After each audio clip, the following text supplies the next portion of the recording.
வணக்கம். 2024 மக்களவை தேர்தலுக்கான முதல் கட்ட வாக்குப்பதிவு முடிஞ்சிருக்கு. இந்த நேரத்தில வாக்கு சதவீதம்ங்கிறது ஒரு பெரிய சர்ச்சைய உருவாக்கியிருக்கு. கடந்த 20 வருஷமா நீங்க பார்த்தீங்கன்னா, ஒரு பெர்சன்டேஜ் ஓட்டு சதவீதத்த ஃபர்ஸ்ட்டு சொல்லிடுவாங்க. ஃபைனலா எல்லாத்தையும் டேலி பண்ணி வரும்போது, ஒரு 1% இல்ல அதிகபட்சம் பார்த்தீங்கன்னா, ஒரு 2% வரைக்கும் அதிகமா குடுப்பாங்க.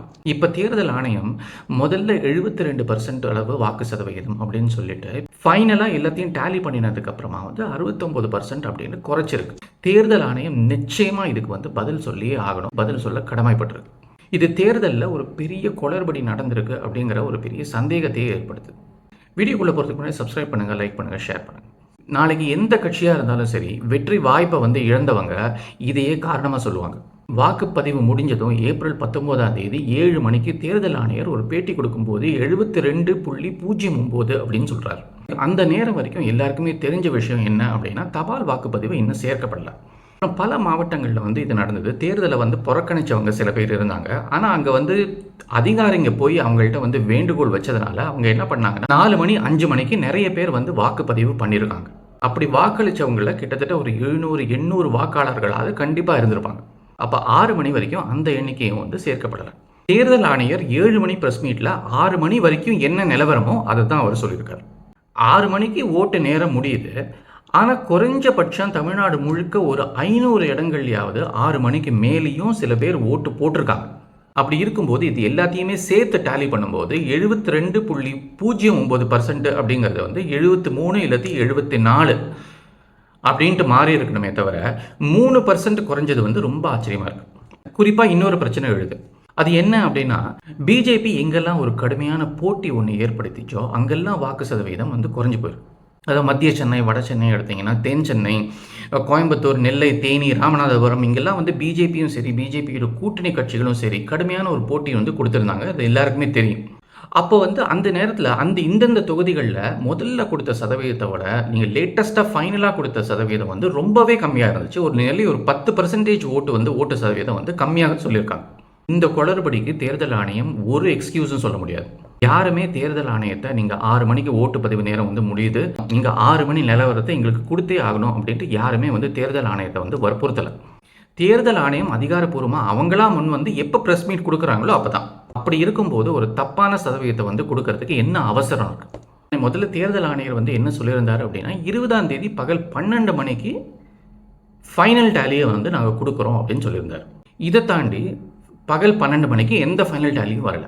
இதை தவிர கோயம்புத்தூரில் திரு அண்ணாமலை 1,00,000 வாக்குகள் வரை லிஸ்டில் இருந்து நீக்கப்பட்டிருக்கு அப்படின்னு சொல்லியிருக்காரு. கோயம்புத்தூரில் இருக்கிற 6 சட்டமன்ற தொகுதிகளில் 2 தான் பியூர் நகரம், 1 பாதி நகரம், மிச்சம் 2 தான் முழு கிராமங்கள்.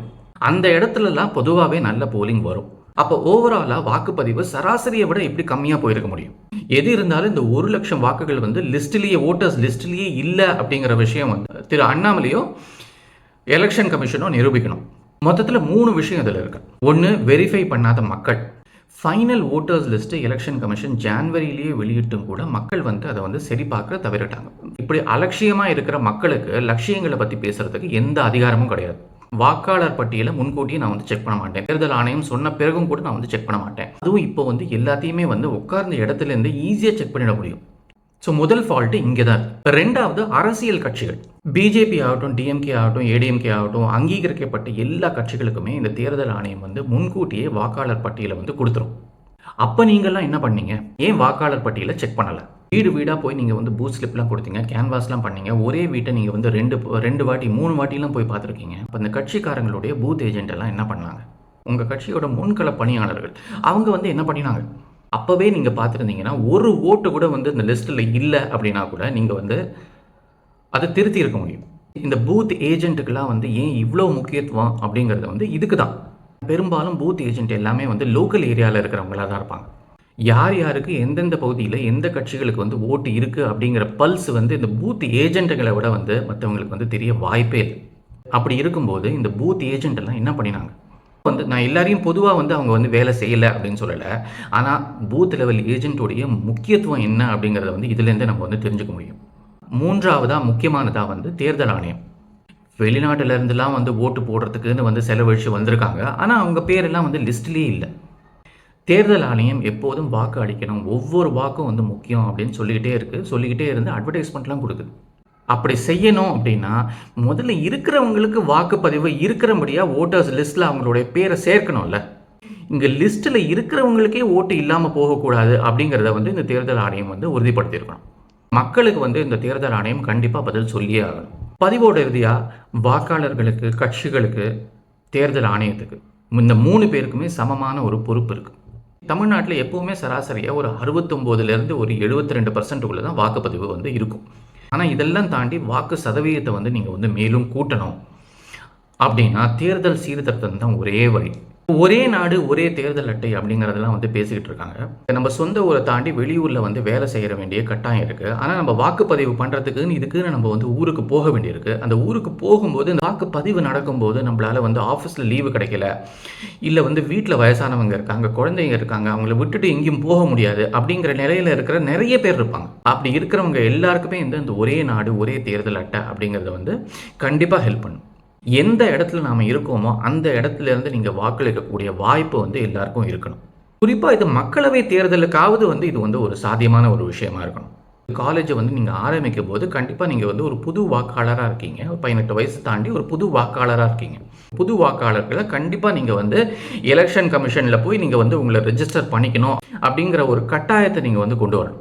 அப்படிங்கிற ஒரு சீர்திருத்தத்தை நீங்கள் வந்து கொண்டு வந்தாலே புது வாக்காளர்களை கண்டிப்பாக வந்து நீங்கள் வந்து சிஸ்டத்துக்குள்ளே கொண்டு வந்துடுறீங்க. அவங்க ஓட்டு போடலாங்கிறது வந்து அடுத்த கட்டம். ஆனால் நீங்கள் சிஸ்டத்துக்குள்ளேயாவது கண்டிப்பாக வந்து இது வந்து ஆரம்பத்துலேருந்தே வந்து நீங்கள் வந்து க்ளீனாக வந்து கொண்டு வந்துட முடியும். இந்த மாதிரி வழிகள் எல்லாத்தையும் வந்து தேர்தல் ஆணையம் வந்து சிந்திச்சாதான் வாக்குப்பதிவோடைய சதவிகிதம் வந்து கூடும். அப்போ தான் ஒரு ஜனநாயக முறையில் இந்த தேர்தலில் மக்களுக்கு உண்மையாக என்ன எதிர்பார்ப்பு இருக்குது அப்படிங்கிறத வந்து நம்மளால் பார்க்க முடியும்.